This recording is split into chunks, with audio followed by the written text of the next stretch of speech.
YouTube. This is your girl, your favorite blonde auntie. Don't forget to subscribe to my channel and hit that little notification bell for you, girl, so you can be notified every time I upload. Now, today I want to talk about something that will hit home for everybody, men and women. You know, we normally don't like what like us. Am I the only person that's like that? Let me know in the description down below. Well, I want to tell a story time about when I was way younger now. I know better now. But I would say I didn't love me and I didn't know my worth as a person. And I would tell you this, because I've noticed now that I'm in age, and don't y'all try to use this against me because I'm not like this anymore. But I always like a challenge when it came to my person, if you get my drift.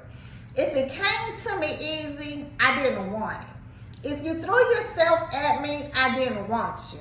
But if you would show me you liked me, but then pull back, it will draw me closer to you, if that makes sense.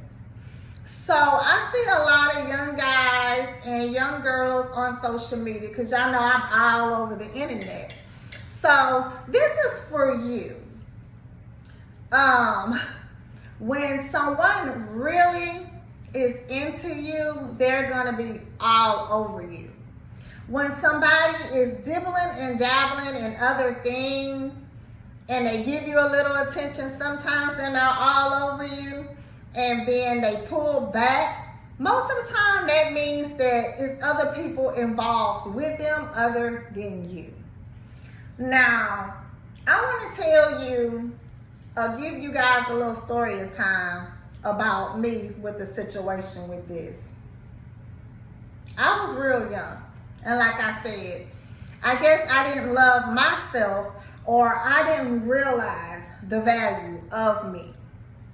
So they had this guy a long time ago that I was feeling. Oh, I was feeling him. And I was best friends with his cousin. And this guy had just got out of the penitentiary. Now, remind you, we had went to school together and we used to talk when we were in high school. So we were acquainted. We used to date. And I always wondered where he went, because I think we were like 16 and 17 when we used to talk and date. And he always ran the streets. He always sold them rocks. And he was just a little, a little thug, a little gangster. And me back then, I was a little rough around the edges too, but I've always been very feminine. So, it's hot here. So, when we were in school, we were talking, and then I always wondered where he left. I didn't know that he had went to the pen. He was 17 when he went to the penitentiary. And I'm not going to say what he went for to the pen for, because it doesn't matter. But I know people within my hometown, they'll probably know who I'm talking about. So we lost contact. He stayed locked up for 12 years. And my best friend at the time, who was a guy that was his first cousin, was like, such and such is out of jail. And I'm like, okay. I was like, well, tell him I said hey, and I would love to link up and talk to him. So we did just that. We talked, we linked up. And we started dating again. Well, I thought we started dating. I thought that was my man. I was crazy about this dude. And we was together literally every day. So he would go missing sometimes. And I will say this about me that I know now. When I really like somebody, and this is, like I said, with anybody, I'm all into your shit. Like, I want to be up under you all the time. I want to talk to you all the time. I want you in my space all the time and all that. So maybe I was a little too clingy and I pushed him off. I don't know. So, he would like come to my house, would be with me all day. And I was a dancer at that time. And I would let him know, hey, I'm supposed to go to work, blah, blah, blah. And sometimes he would come with me just to have my back. But he would go missing sometimes. So I had a feeling he was kind of cheating, but didn't know. I kind of thought maybe he was just getting back in the streets. My mind was playing tricks on me because I was thinking what I wanted to think, and I wasn't thinking clearly. So then, where I live at Port Arthur is small, so I'm young. I was maybe like in my early 20s at that time. People come back telling me stuff. He talking to this girl and he talking to that. Now I'm gonna tell you something about me. I've never been the type of female to go through a man's phone. I've never been the one to ask a girl this or that to find out if my man really is talking to that person. But let me tell you how the D had me going really crazy. He was talking to this girl that was known around here till she was a bad girl. Like, she would want to whip this one and that one. She was also a so-called 304. I don't know, because I never got into her personal life. I just didn't want her talking to my man. And she was also bisexual as well.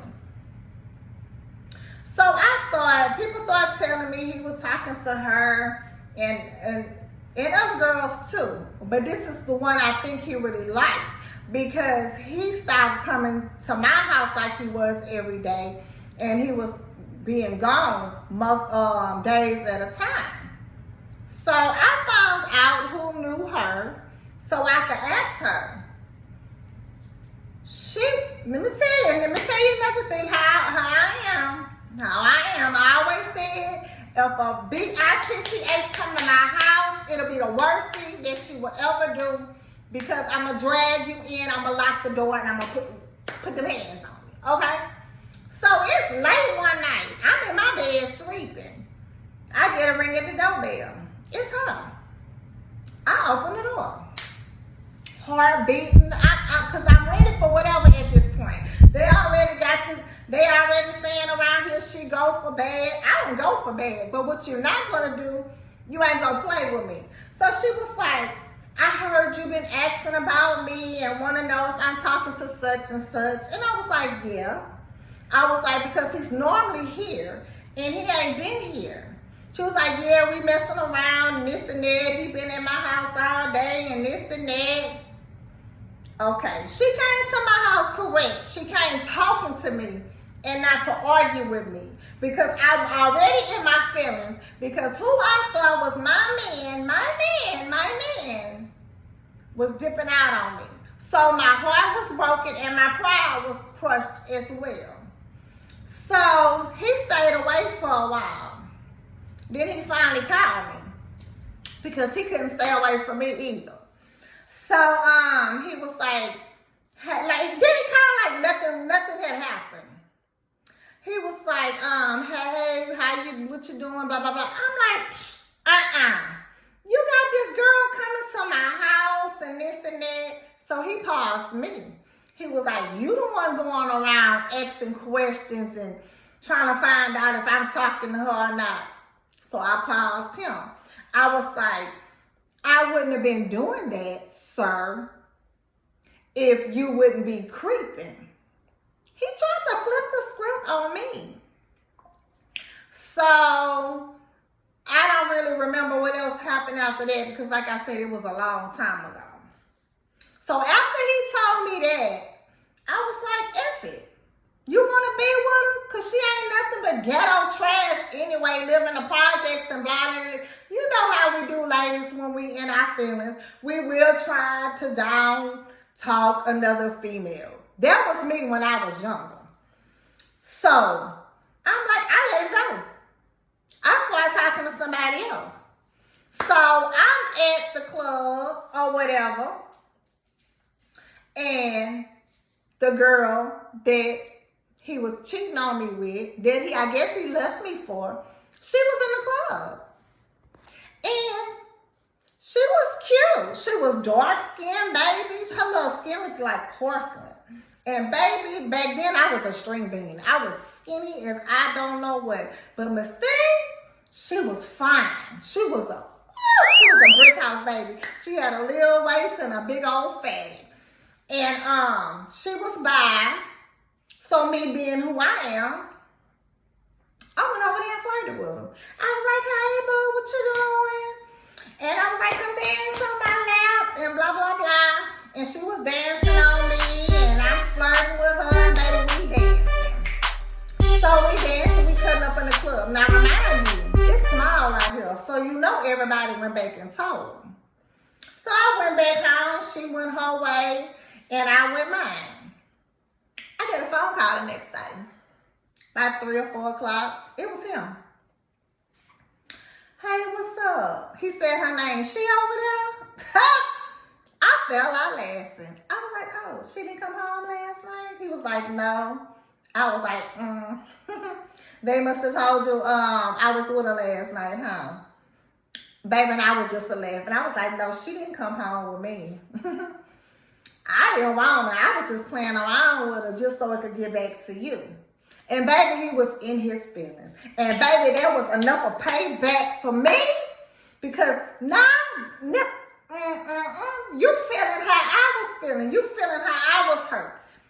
So I was good. Felt real good. So the moral of this story is, when you're younger, you do go through stuff. But when you get the old ripe age as me, don't y'all be still carrying on and doing the stuff that you was doing when you was in your 20s. And the real reason why I posted this video is for my youth that watch me. It's because when somebody really wants you, they gonna be all up in your SHIT. They gonna always call you, they gonna text you, they gonna do this. If a person is not all up in you like that, because let me tell you, a person that really like you is gonna make time for you. Even if they work a lot, they gonna text, they gonna call, they gonna whatever. Y'all better listen to me. I know what I'm talking about. Now, this is your favorite blind auntie. If you like this story time, honey, y'all go ahead and subscribe. And like I said, hit that notification bell.